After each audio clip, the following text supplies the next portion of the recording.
With the 2020 Hyundai i30N. Yeah, so I think the first thing we've got to do with it being a Hyundai is address That was very pointed. So I'm not going to change. I can't say Hyundai or whatever they were trying to get across on the advert. It's Hyundai, and I'm sorry everyone, but I've got to say it like that. So N is the official name of Hyundai's high-performance brand. Similar to Mercedes have AMG, BMW have M, and Volkswagen have R. Hyundai have used the letter N.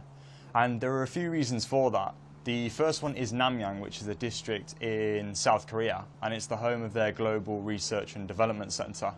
And the second reason is, of course, the Nürburgring, which is the home of their technical center. Like a bunch of other manufacturers, they will test their cars to death on the ring. In Hyundai's exception, it's no different. Also, a cool little Easter egg and feature about the N logo is it looks like a tiny little chicane. If you look a bit closely. Very cool. Pretty cool.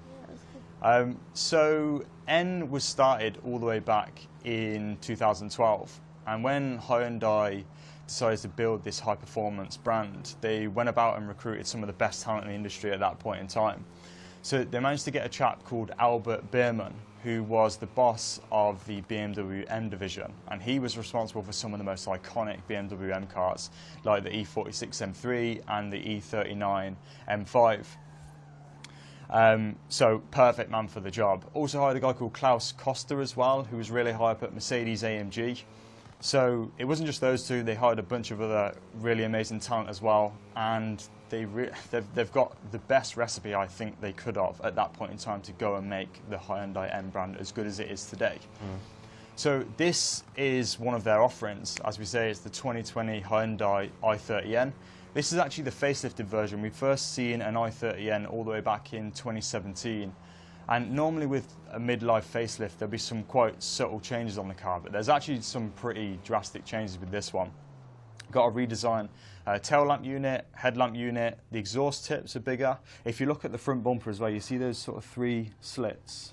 Now, if I look at that closely, it kind of reminds me of an M2 competition. You see those three slits there? Yeah. So I've sat in Hyundai N cars, and you can really feel that sort of M DNA within it. It's really strange. I absolutely love what Hyundai are doing with these cars. The fact that in 2024 we've got cars that pop and bang, I think is an absolute winner. Who doesn't like pops and bangs? Killpack actually has an i20N, and it's funny, every time he leaves, if we're still in the office, you can hear it from inside. We're like, oh, Killpack's going home, that's fine. It sounds amazing. Yeah, the i20N as well is, of course, the same colour. Hence the T-shirt, hence we've got it here. But the i30N has, it's a front-wheel drive, and it has a two-cylinder. Imagine if it had two cylinders. How funny would that be? It has a 2-litre, 4-cylinder turbocharged petrol engine that produces 280 brake horsepower, which is 5 up on the pre-facelift model. Get my teeth in. Yep.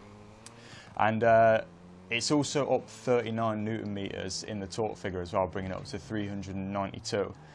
That tied with an 8-speed dual clutch transmission will get this car to 60 miles an hour in around 5.5 seconds. So it is a little weapon. It's rapid.